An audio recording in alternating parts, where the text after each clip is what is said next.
अभी है तो नाम जरूर होना चाहिए। पैसा वहां ज्यादा चढ़ता है जहां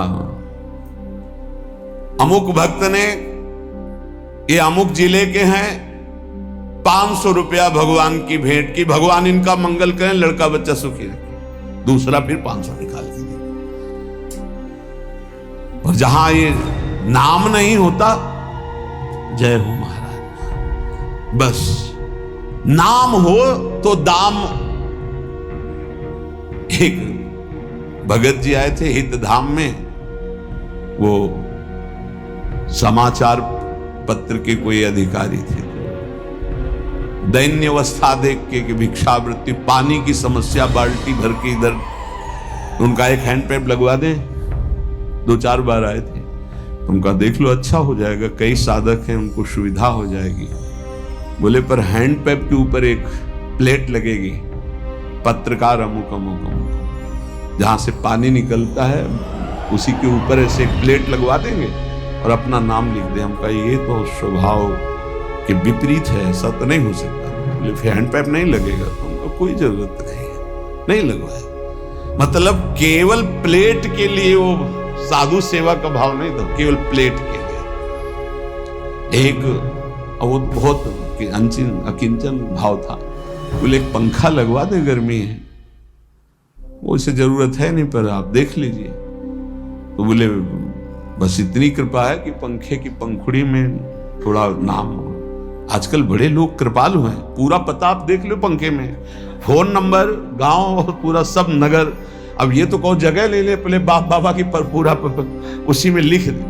अगर दान भी करना है तो पूरा का पूरा परिचय उसमें, इसलिए दान का प्रभाव खत्म हो जाता है। हे नाथ हुति दान दयादि युक्तो, दान का भी और दया, ये तो हमने पक्का देखा है कि देने वाला कोई ऐसा बिरला भगवत कृपा पात्र होता है जो बिल्कुल शांत रहे, नहीं तो लेने वाले से भांटगिरी करवाना जरूर चाहता है।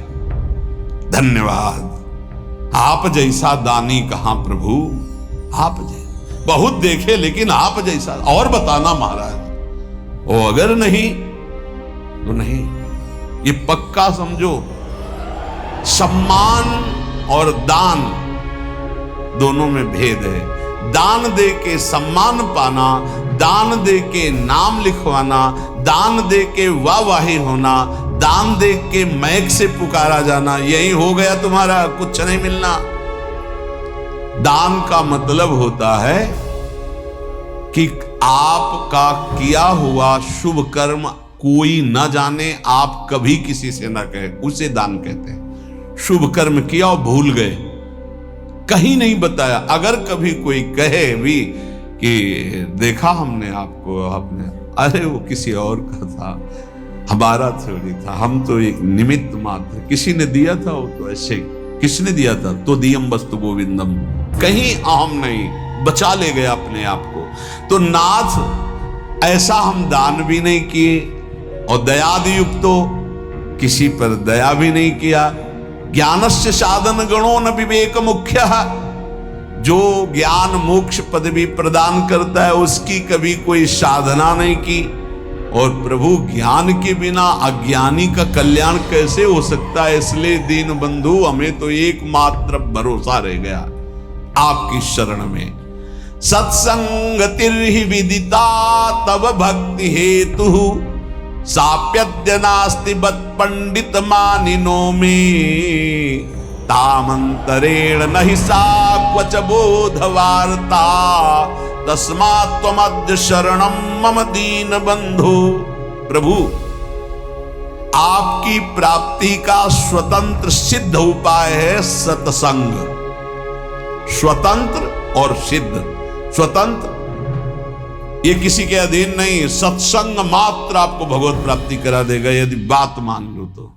भगवान के मुख्य वचन है कि बड़े बड़े व्रत यज्ञ और तीर्थ याटन शास्त्र स्वाध्याय आदि दान आदि से द्वारा जो नहीं प्राप्त हो सकता, मैं सत्संग से वशीभूत हो जाता हूं। व्रतेन यज्ञ छंदांसि तीर्था नियमा यमा, यथा वरुंधित सत्संगा सर्वसंगोपहो हिमाम। प्रभु यद्यपि परम स्वतंत्र आपकी प्राप्ति का सिद्ध मार्ग है सत्संग, पर खेद है कि मैं पंडिताभिमानी होकर के दैन्य होकर कभी सत्संग नहीं सुना।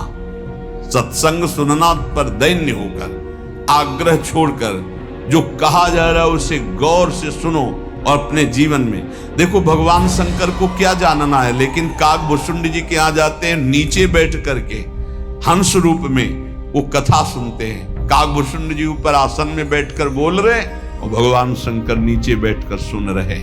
है कुछ सत्संग का ऐसा रहस्य जो भगवत प्रेम प्रकाशित करता है। पर नाथ, मैं अभिमानी कभी संतों के चरणों में बैठ करके सत्संग नहीं सुना, और सत्संग के बिना किसी का कल्याण, उद्धार, भगवत भक्ति, प्रेम, ज्ञान कभी किसी को। मत कीरति गति भूति भलाई, जब जे जतन जहां जे पाई, सो जानो सत्संग प्रभाव। सत्संग सुनकर आचरण में उतारना। एक वैश्य कुल के थे, वाणिज्य व्यापार करते थे, 20 साल से सत्संग सुन रहे थे, 20 साल से।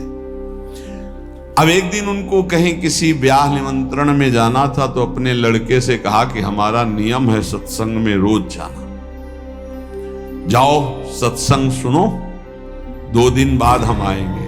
2 दिन बाद आए तो गाय आटा बोरी में रखा था, खा रही थी। हे प्रभु, बड़े कृपालु आप इस रूप में आके पाए। वो लड़का हाथ जोड़े खड़ा था। सेठ जी आए, बोले तुम्हारी आंखों के अंधे हो, तुम्हें दिखाई नहीं दे रहा है आटा खा रहे?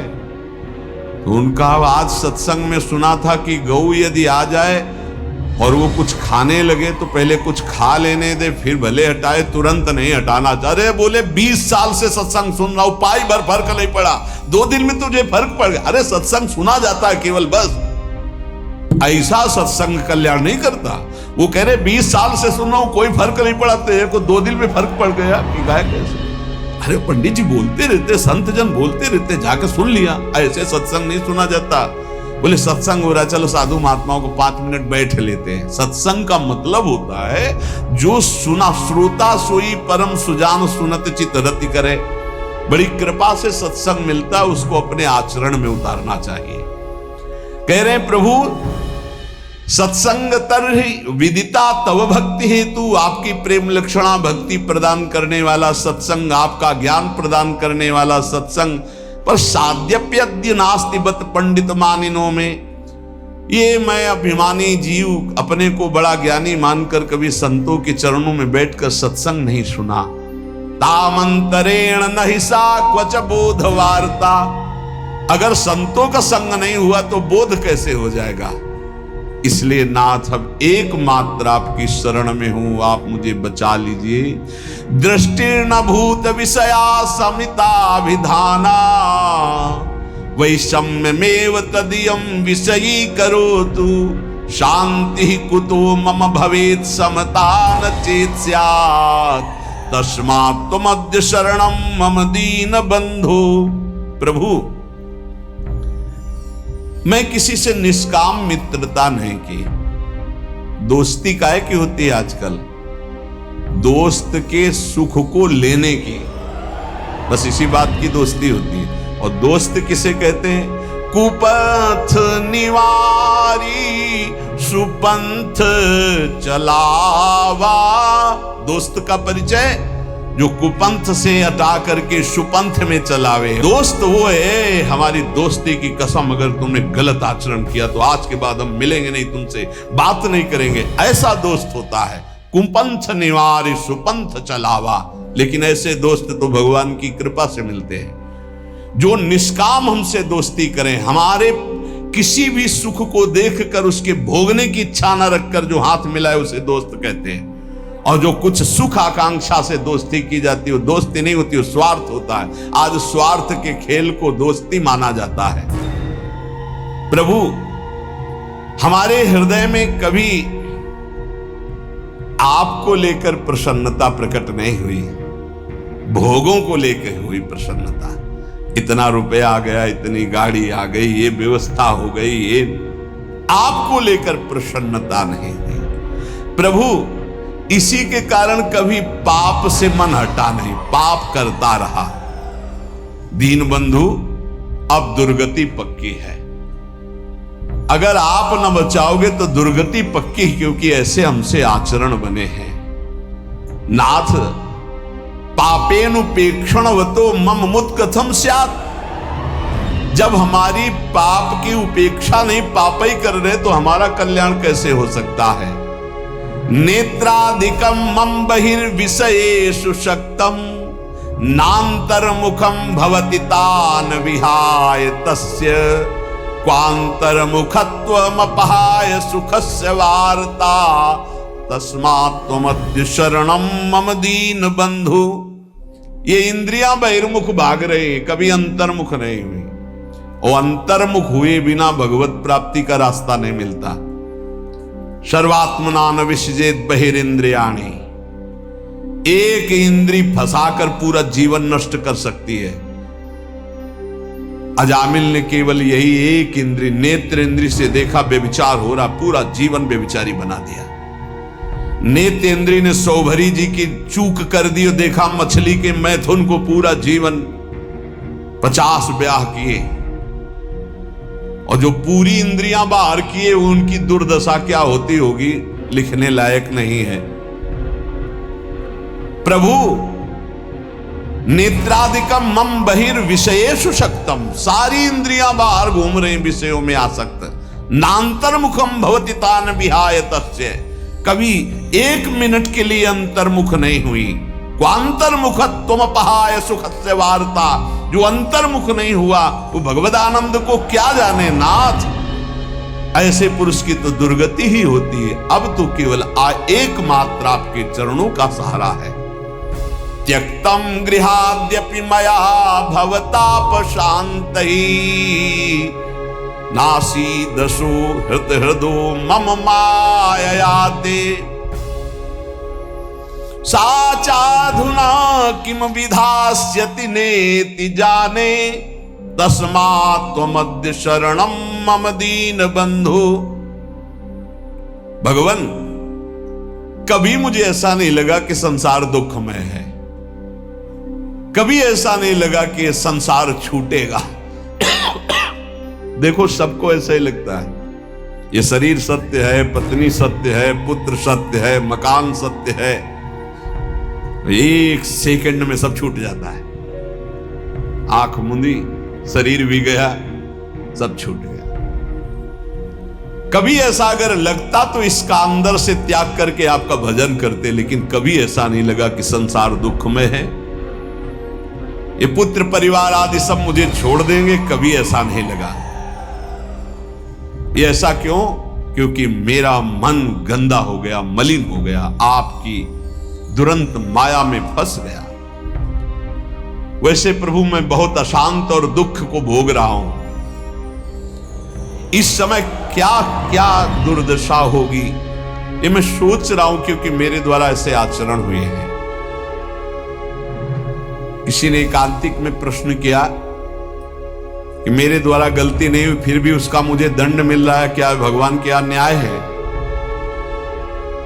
उनसे प्रार्थना की थी, वृंदावन में बैठे हो, इसी जन्म के आप रजिस्टर को अपने खोल कर देखिए।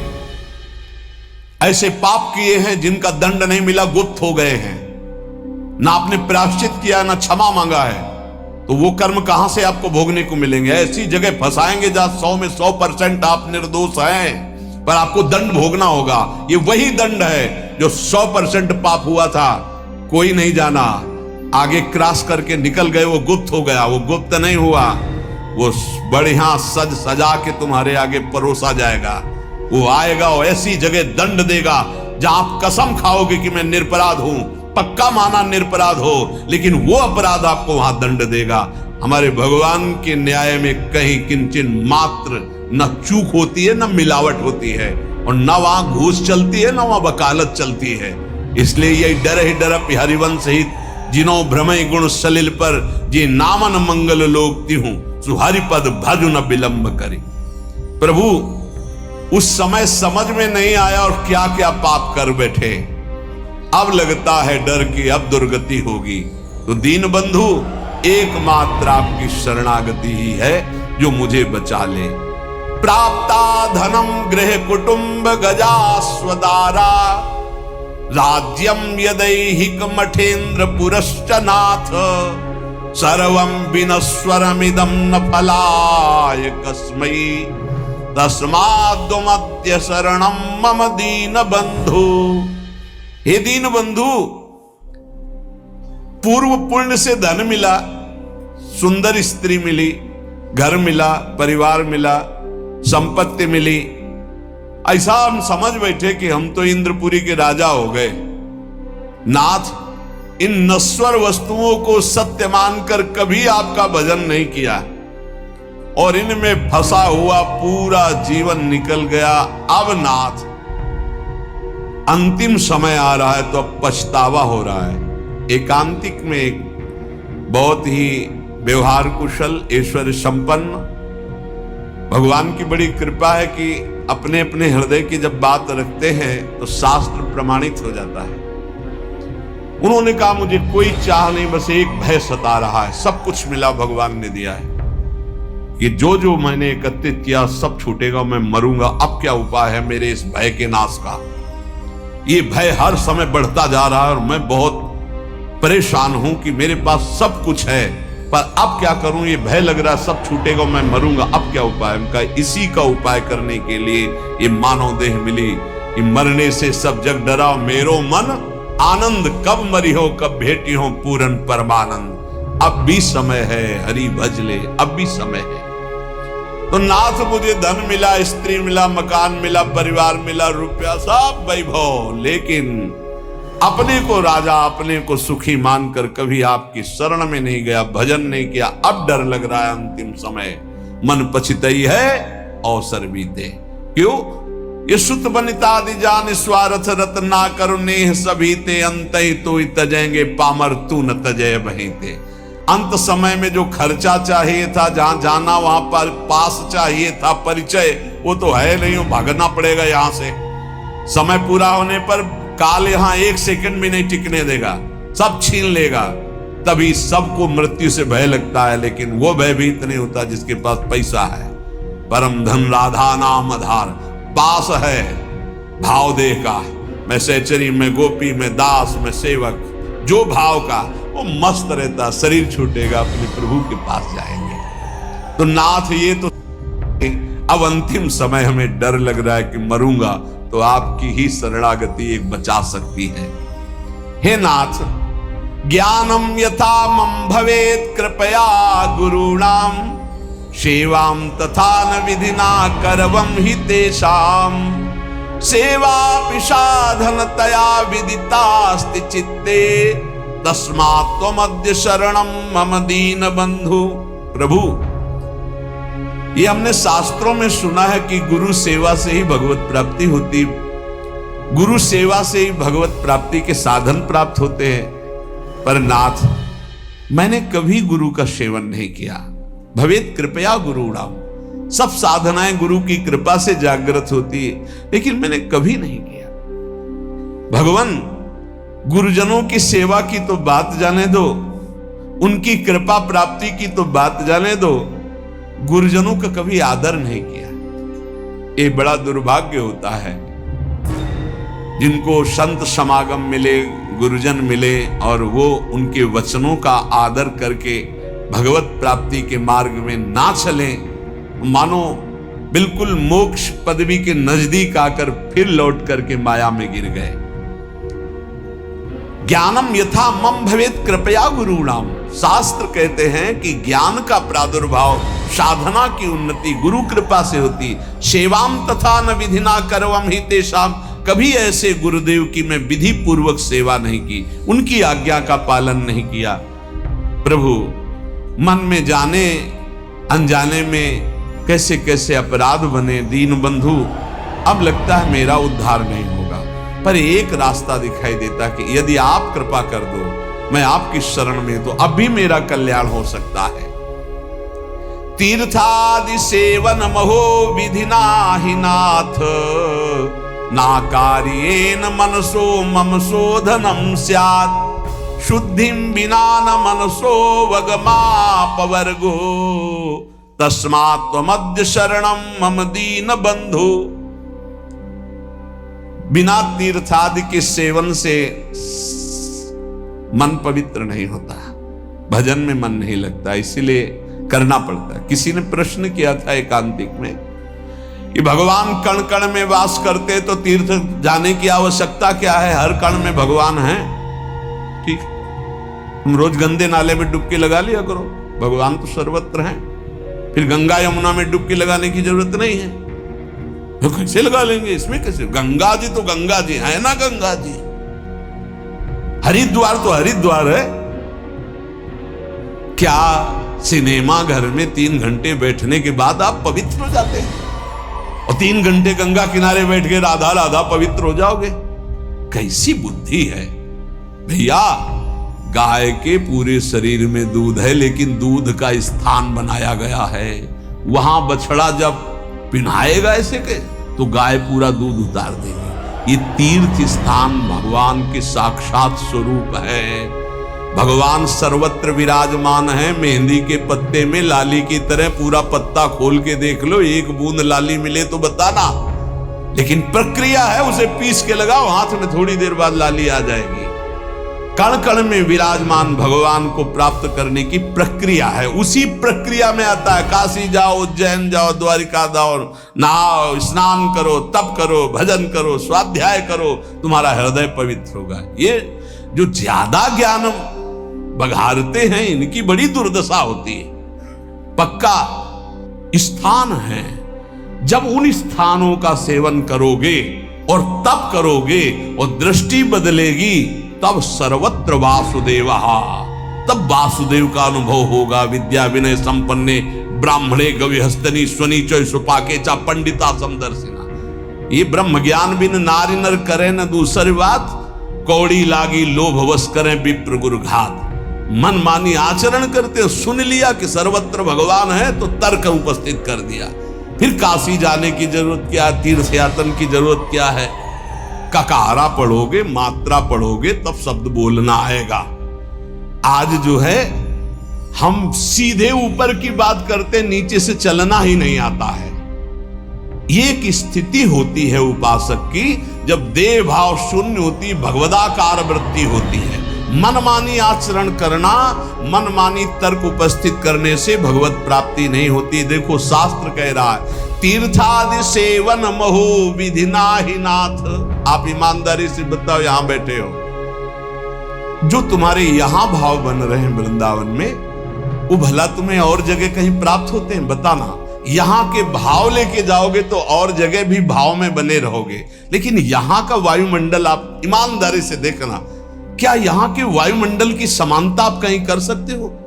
परम पावन यमुना जी का स्पर्श करके शीतल वायु जो आ रही है, जगह जगह आपको नाम सुनाई देगा, कथा वार्ता सुनाई देगा। ऐसी भगवान की परम पुरियां हैं, भगवान के अवतार के धाम हैं, भगवान की लीला क्षेत्र है, भगवान के द्वारा स्थापित किए तीर्थ है। इनकी अवहेलना नहीं करनी चाहिए, ज्यादा ज्ञान नहीं बघारना चाहिए कि अरे सब जगह वृंदावन है। वाह, अनुभव करके दिखाओ। वृंदावन की रज का सेवन कर रहे हो, फिर तुम्हारी दृष्टि वृंदावनमय हुई तो आप बहुत दूर से वृंदावन का अनुभव कर लेंगे। और अगर यहाँ की रज का सेवन नहीं हुआ तो कभी अनुभव नहीं कर पाएंगे। कभी नकारना नहीं चाहिए। ये बहुत ज्यादा ज्ञान जिसको ब्रह्मबोध हो गया है, वो स्वयं काशी में विराजमान है। वंदे बोधमयम नित्यम गुरुम शंकर रूपिणम, उन्हीं की शरण में एक से एक ब्रह्म ज्ञानी महात्मा विराजमान, जो प्रेमी जन संपूर्ण ब्रज 84 कोश में, अगर बाहर भी हैं तो यही का रसास्वादन किए हुए। साधन भूमि देखो जाके, एक महात्मा के दर्शन कराए, बर्फ में ऐसे बैठे हुए हैं, बर्फ जम रही है और ऐसे खुला शरीर बैठे हुए हैं, लंगोटी लगाए। सर्दी होती तो कांपते हो, स्वेटर और ये दुनिया घूमा। उस तपोभूमि की समानता कोई कर सकता है? हरिद्वार, ऋषिकेश, कैलाश, इनकी तपोभूमियां जो हैं उसकी समानता कोई कर? ये प्रेम भूमि ब्रज, इसकी समानता कोई? अवध की समानता कोई कर सकता है? चित्रकूट की समानता कर सकता है कोई? काशी द्वारिकापुरी इसकी समानता हो सकती है? भगवान सर्वत्र है, पर यहां भगवान प्रगट है, यहां भगवान की महिमा प्रकाशित है। जैसे सर्वत्र दूध में घी है, पूरी दूध में नहीं पका सकते, प्रक्रिया के द्वारा जब घी निकलेगा तब उसमें पकेगी। ऐसे ही ये निकला हुआ घी है। ये जो धाम है, भगवान की पुरियां हैं, इनका आदर करना चाहिए, इनका स्मरण करना चाहिए, इनका बंधन करना चाहिए। इस ज्ञानाभिमान में आकर के कहीं अवहेलना ना कर दे। सच्ची बात कहते हैं। आपको विनोद भाषा में लगा होगा, जब भाव की स्थिति चरम अवस्था में चढ़ जाती है तो ऋषभ देव भगवान अपने मल में लौट रहे हैं। मल में पढ़ के भागवत में देखो, मल हुआ उसी में लौट रहे हैं। ये स्थिति एक परमहंस की, अवधूत योगी की है। अगर तुम पवित्रता का निर्वाह नहीं करोगे तो वहां तक पहुंच ही नहीं पाओगे। अब उनकी स्थिति का सीधे हम नकल करना चाहे तो नरकगामी होंगे। इसीलिए स्थिति से चलना चाहिए, क्योंकि अपवित्र शरीर, अपवित्र बुद्धि, अपवित्र मन, तो अपवित्र चिंतन, तो उसकी दुर्गति तो होगी। बहुत गुरुजनों के चरणों में बैठ करके शास्त्र की बातों को सुलझाना चाहिए, अपने हृदय की स्थिति के अनुसार आगे बढ़ना चाहिए। नकारात्मक सोच भर करके ज्ञान के द्वारा अवहेलना नहीं करनी चाहिए, उसे अज्ञान ही कहते हैं। कह रहे हैं, तीर्थादि सेवन महो विधिना ही नाथ, नाकार्येन मनसो मम शोधनो स्यात्। इस मन ने इतना नकारा कि कभी तीर्थ ही नहीं गए, कभी किसी धाम नहीं गए। नाथ, अब मेरी दुर्गति पक्की है, कृपा सिंधु अब आपके चरणों का सहारा है। वेदांत शीलनमपि प्रमितिम करोति ब्रह्मात्मनः प्रमति साधन संयुतस्य नैवास्ति साधन लवो मयि नाथ तस्यात् तस्मात् त्वमद्य शरणं मम दीन बंधो। ये ज्ञान स्वरूप का बोध कराता है, ये ज्ञान सत्य का अनुभव कराता है। पर प्रभु ज्ञान ऐसा जो बोध कराए, सत्य का अनुभव कराए, उससे विमुख होकर के हम ज्ञान का सच्ची मान। अगर आपके जीवन में भजन नहीं है तो ये ज्ञान की बातें सुनकर, दूसरों को सुनाकर आप भगवान के अस्तित्व को भी स्वीकार करने लायक नहीं रहेंगे। जब तक हम गुरुजनों के चरणों में बैठ करके आराधना नहीं करते, तब तक वो ज्ञान अज्ञान ही होता है। अगर ऐसा होता तो उपनिषदों में आप देखो, ब्रह्म ऋषियों के चरणों की 12-12 वर्ष तक आराधना की, तब उनको एक सूत्र दे दिया, तब उनको अनुभव में आया।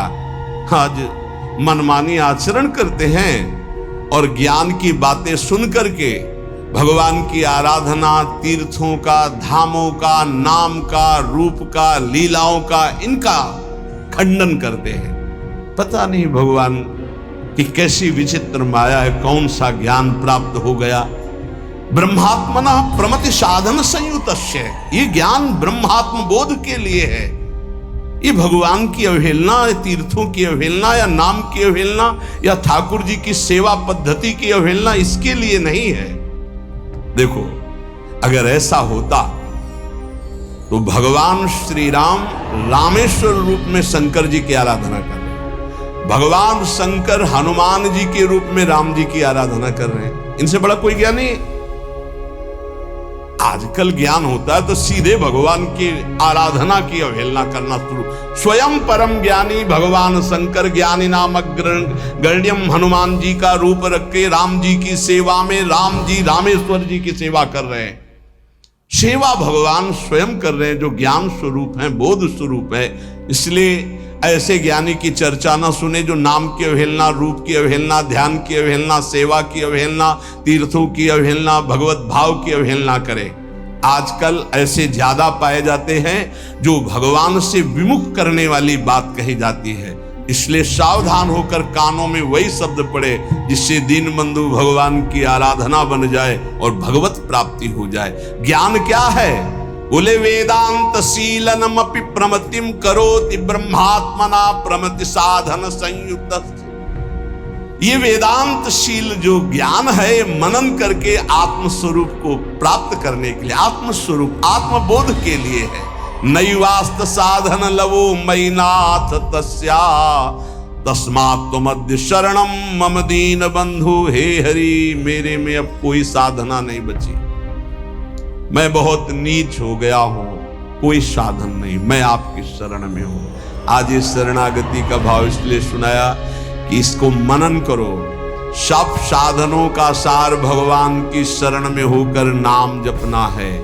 इसलिए ये शरणागति स्तोत्र सुनाया कि जितने साधन हैं आप ईमानदारी से देख लो, वो कोई ऐसे साधन आपके अंदर नहीं जिससे परब्रह्म की प्राप्ति हो।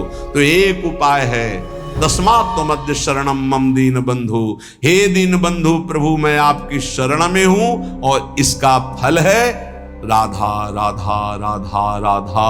हर समय नाम जप करो, भगवान की शरण में रहो, कभी कहीं किसी की अवहेलना वाणी से मत करो। ऐसे ज्ञान को मत सुनो जो नाम धाम रूप लीला की निंदा करता हो, किसी वैष्णव की, किसी संत की, किसी महाजन की निंदा होती हो।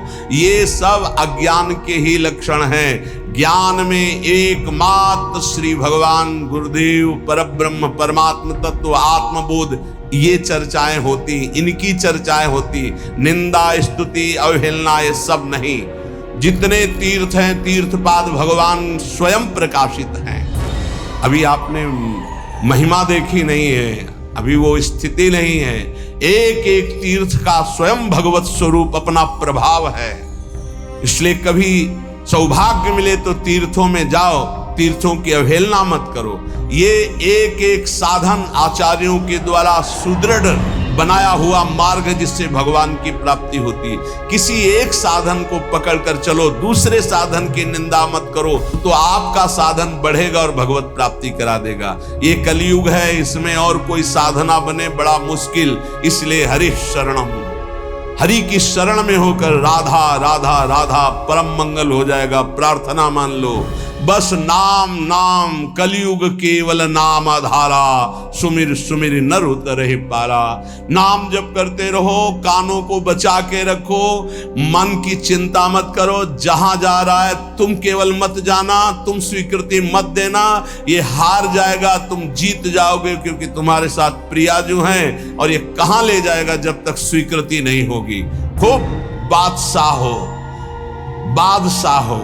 यदि हृदय में नाम चल रहा है, प्रभु का आश्रय, तो मेरी बात मान लो, चाह मिटी चिंता मिटी, मनुआ बेपरवाह। जिनको कछु न चाहिए वो साहन के साह, वो बादशाह है जो भगवान नाम में रत है। कोई चाह नहीं, आगे से आगे हरि व्यवस्था करेंगे, देख लेना। तुम्हें लगता है ऐसा कि बिना किए कुछ हो जाएगा क्या? पक्का मान लीजिए, तुम पूरी सृष्टि के रचयिता को नहीं जानते हो, किसी का सहयोग नहीं लिया। एक भ्रकुटी के संचालन निमिष मात्र में उसने पूरी सृष्टि रच दी, और जब तुम उसके भरोसे होकर के अपने कर्तव्य का पालन करोगे तो क्या मुश्किल रह जाएगा। इसलिए प्रार्थना है, बिना अनुभूत के वचन सुनने से हमारा मार्ग संकटपूर्ण हो जाता है। ऐसा ना समझा जाए कि ज्ञान मार्ग को नहीं जानते हैं। जितना गुरु कृपा से ज्ञान मार्ग को, अष्टांग मार्ग को, अष्टांग योग मार्ग को, कर्म योग मार्ग को, तब हम तुमसे कह रहे हैं सबका सार है। तस्मात् त्वमद्य शरणम मम दीन बंधु। दीन बंधु, हम तुम्हारी शरण में हो। राधा राधा, सार बात पकड़ लो। अगर पकड़कर पार होना चाहते हो, तर्क करके कोई पार नहीं हुआ, तैर कर कोई पार नहीं हुआ। जब पार हुआ तो भगवान के भरोसे में पार हुआ। भगवान स्वयं कह रहे हैं, दैवी हे सा गुणमयी मम माया दुरत्या मामेव ये प्रपद्यन्ते माया में ताम तरन्ति ते। मेरी शरण में आ जाओ, मैं तुम्हें पार करूंगा। तेसाम अहम समुद्धरता मृत्यु संसार सागरात। इस वचन को पकड़ लो, हरि शरणम, अंदर से हरि की शरण में, और राधा राधा राधा। ये हम सार बात बता रहे हैं। अगर पकड़ लिए तो बेड़ा पार हो गया। मान लेना तुम्हारा आखिरी जन्म है, और ना पकड़ पाए तो हो सकता है फिर जन्म लेना पड़े। क्योंकि और किसी साधन में इतना बल नहीं करके देख लिए हैं, ये करके बोल रहे हैं। गुरु कृपा से साधन करके बोल रहे हैं। ये इसलिए बता रहे तुम्हें विश्वास हो जाए। गायत्री अनुष्ठान, महावाक्य, संन्यास, तब बोल रहे हैं। हे छाती की बात बोल रहे हैं, राधा राधा राधा। अपने ही नहीं, राधा बाबा बड़े बड़े महापुरुषों की अगर तुम्हारी पकड़ में आ रहे हो तो आखिरी जन्म है। प्रभु की शरण में हो जाओ और राधा राधा राधा, कोई बाधा नहीं पहुंचा सकती। बिना राधा को मिलाए राधा नाम छोड़ेगा नहीं तुम्हें।